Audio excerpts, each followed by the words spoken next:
नमस्कार। देश काल में आपका स्वागत है। मैं हूं मुकेश कुमार।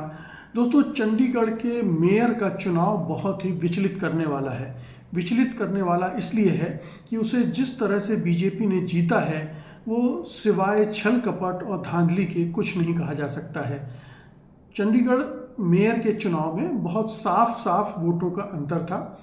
कांग्रेस और अरविंद केजरीवाल की पार्टी आम आदमी पार्टी के कुल 20 वोट थे और बीजेपी के पास 16 वोट थे।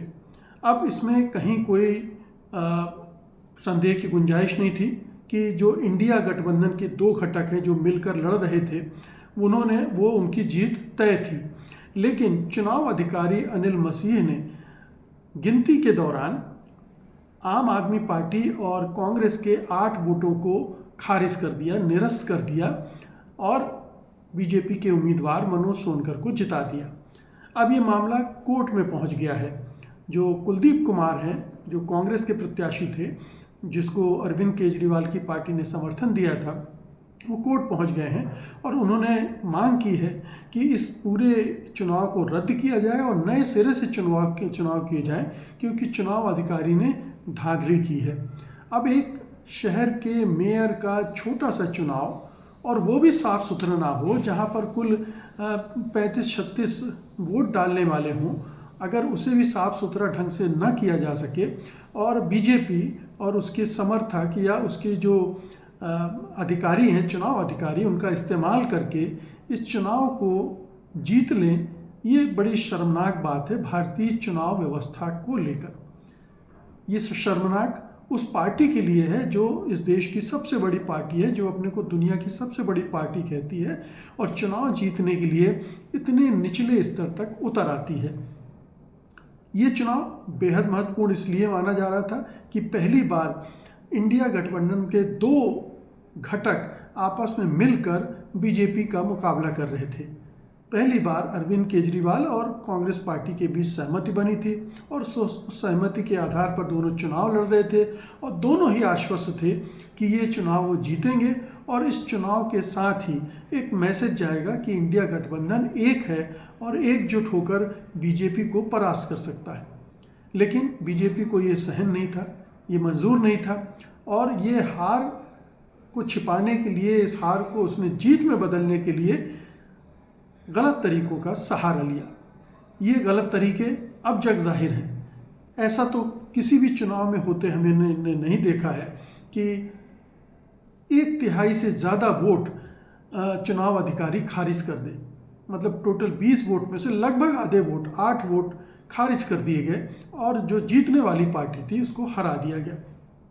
ये एक ऐसी मिसाल है जिसको लेकर हम राष्ट्रीय स्तर पर होने वाले चुनाव के बारे में कुछ अनुमान लगा सकते हैं, कुछ अंदाज़ा लगा सकते हैं कि मोदी सरकार, उनकी पार्टी चुनाव जीतने के लिए क्या क्या हथकंडे आजमा सकती है, क्या क्या चुनाव में करने जा रही है। वो ईवीएम को लेकर अगर संदेह पैदा किए जा रहे हैं, पैदा हुए हैं, तो इसीलिए कि बीजेपी जीत को लेकर आश्वस्त नहीं है और जीतने को लेकर इतनी ज़्यादा उत्तेजित है, या उसको चुनाव जीतना ही है, सत्ता हासिल ही करनी है, इसको लेकर वो कोई भी, जो कहते हैं ना कि स्टोन अनटर्न नहीं छोड़ना चाहती है, हर चीज़ को वो आजमा लेना चाहती है और ये चंडीगढ़ के चुनाव ने ये साबित कर दिया है। तो जितने भी तमाम तरह के हथकंडे हैं, वैसे भी बीजेपी परम शक्तिशाली पार्टी है, उसके हाथ में मीडिया बल है, धन बल है, चुनाव आयोग का बल है, ईवीएम का बल है, तमाम तरह की शक्तियां उसके पास, एजेंसियों का बल है। उन सब के रहते हुए उसे अगर इस स्तर की धांधली पर उतरना पड़ रहा है, इस तरह की खेल करने पड़े, हथकंडे आजमाने पड़ रहे हैं छोटे से चुनाव जीतने के लिए, तो आप सोचिए राष्ट्रीय स्तर पर जब चुनाव होंगे, लोकसभा के चुनाव, तो बीजेपी क्या क्या कर गुजर सकती है।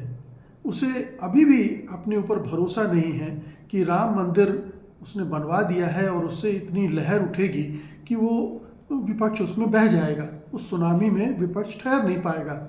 लेकिन विपक्ष पर हमले किए जा रहे हैं। नीतीश कुमार को तोड़ दिया गया, धमका कर, ब्लैकमेल करके या कैसे भी हेमंत सोरेन की गिरफ्तारी अब लगभग तय मानी जा रही है।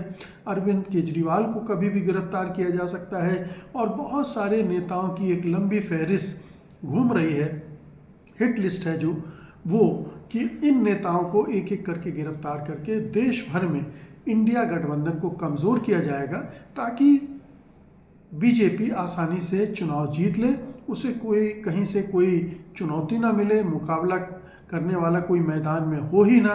जैसे महाराष्ट्र में उन्होंने ध्वस्त करने की कोशिश की एमवीए को, पता नहीं वो कितना ध्वस्त हुआ है और उसका असर चुनाव में पता चलेगा कि ये जो भी टूटी फूटी पार्टियां हैं, अगर उनको भी वो भी एक अच्छी फाइट दे पाई तो बीजेपी के लिए मुश्किल हो सकती है, और ये माना जा रहा है कि वो फाइट दे पाएंगी। लेकिन अभी भी महाराष्ट्र में और भी बहुत कुछ हो सकता है, और भी नेताओं को निशाना बनाया जा सकता है, और देश के दूसरे हिस्सों में भी, हरियाणा में कहा जा रहा है कि भूपिंदर सिंह हुड्डा की गिरफ्तारी हो सकती है इसी तरह से। तो ऐसे बहुत सारे नाम चल रहे हैं। ये बड़ा दुर्भाग्यपूर्ण है कि एक चुनाव आयोग और चुनाव व्यवस्था की जो विश्वसनीयता कुछ साल पहले तक थी, अब वो पूरी तरह से खत्म हो रही है। और जो आशंकाएं प्रकट की जा रही हैं कि इस चुनाव के बाद तो पता नहीं चुनाव होंगे कि नहीं होंगे, या होंगे भी तो वो रस्मी होंगे, रस्म अदायगी होगी, ये खतरा अब बढ़ता जा रहा है। बहुत बहुत शुक्रिया आपका।